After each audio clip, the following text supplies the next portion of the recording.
Study Alexandra. And ma'am, what's your name? By the way, I'm Mrs. Rose Ann de la Cruz.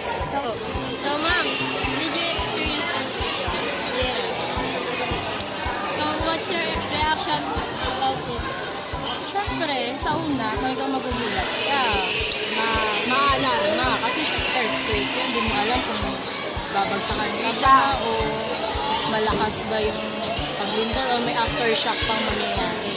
Ma'am, for your own words, what is earthquake? Again, For your own words, what is earthquake? sa pagkakaintindi ko lang na ang earthquake is yung pagbabago ng lupa. Yun yung pagkakaintindi. Thank you, ma'am. My name is Joaquin Bernabé and I'm going to interview Rain Polang. Good morning, sir. I have a question. Did you already experience earthquake? Yes. What is your reaction about it? Nung ako po ay nasa kama, nagsiselfone po, naramdaman ko biglang kumalok po yung kama ko. At nung una po, akala ko may multo.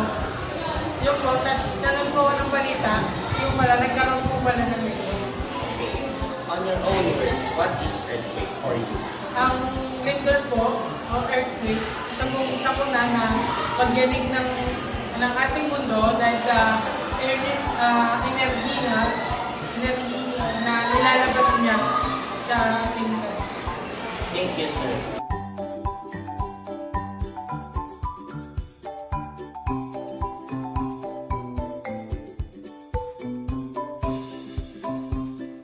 Earthquake is the shaking of the surface of the earth, resulting from the sudden release of energy in the Earth's lithosphere that creates seismic waves. At the Earth's surface, earthquakes manifest themselves by shaking and displacing or disrupting the ground. When the epicenter of a large earthquake is located offshore, the sea may be displaced sufficiently to cause a tsunami. Earthquakes can also trigger landslides and occasionally volcanic activity. Earthquakes are caused mostly by rupture of geological faults, but also by other events such as volcanic activity, landslides, mine blasts, and nuclear tests. Let's proceed to the topic, which is fault types. Based on direction of slip, faults can be categorized as strike slip, deep slip, and oblique slip. Strike slip fault is usually near vertical and the footwall moves laterally either left or right with very little vertical motion. Deep slip faults can be either normal, reverse, or thrust.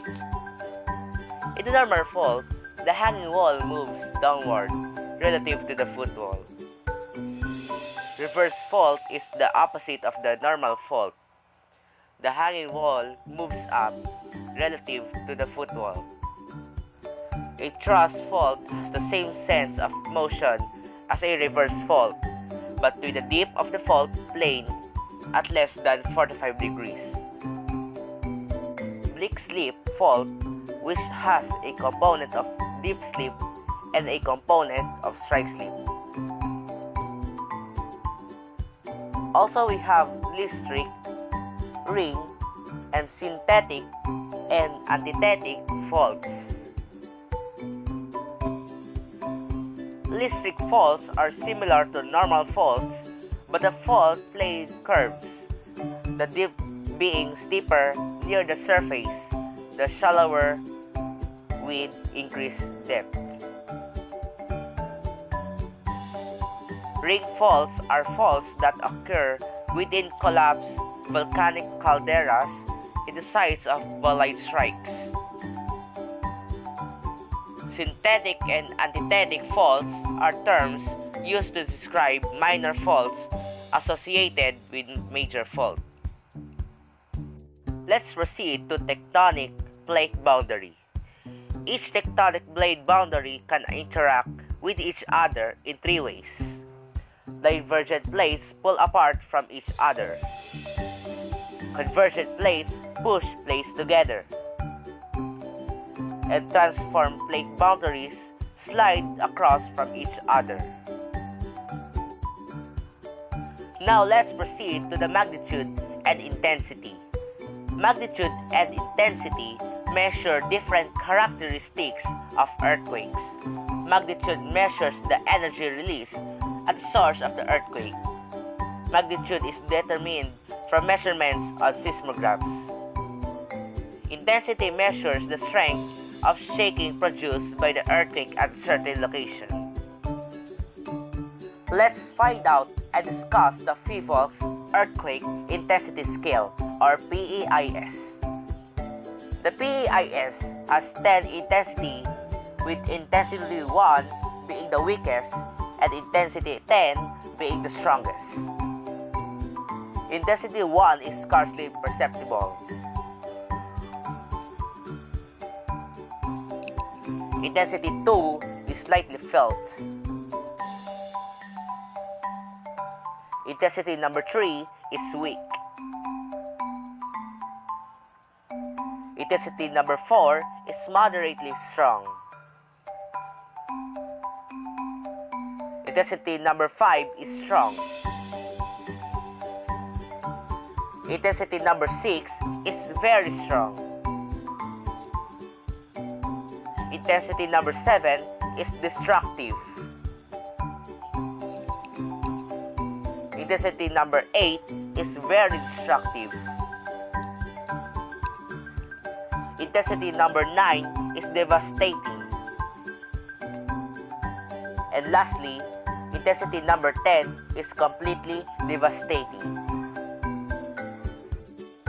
Let's discuss the preparedness before, during, and after an earthquake. What do you do before an earthquake? Make sure you have a fire extinguisher, first aid kit, a battery-powered radio, a flashlight, and extra batteries at home. Learn first aid. Learn how to turn off the gas, water, and electricity. Make up a plan of where to meet your family after an earthquake. Don't leave heavy objects on shelves. Anchor heavy furniture, cupboards, and appliances to the walls or floor. Learn the earthquake plan at your school or workplace. What to do during an earthquake? Stay calm. If you're indoors, stay inside. If you're outdoors, stay outside. If you're indoors, stand against a wall near the center of the building. Stand in the doorway or crawl under heavy furniture. Stay away from windows and outside doors. If you're outdoors, stay in the open away from power lines or anything that might fall. Stay away from buildings. Don't use matches, candles, or any flame. Broken gas lines and fire don't mix. If you're in a car, stop the car and stay inside the car until the earthquake stops. Don't use elevators. What to do after an earthquake? Check yourself and others for injuries. Provide first aid for anyone who needs it. Check water, gas, and electric lines for damage. If any are damaged, shut off the valves. Check for the smell of the gas. If you smell it, open all the windows and doors. Leave immediately and report it to the authorities. Turn on the radio. Don't use the phone unless it's an emergency. Stay out of damaged buildings. Be careful around broken glass and debris. Wear boots or sturdy shoes to keep from cutting your feet. Be careful of chimneys. Stay away from beaches. Tsunamis and seas sometimes hit after the ground has stopped shaking. Stay away from damaged areas. If you're at school or work, follow the emergency plan or the instructions of the person in charge and expect aftershocks.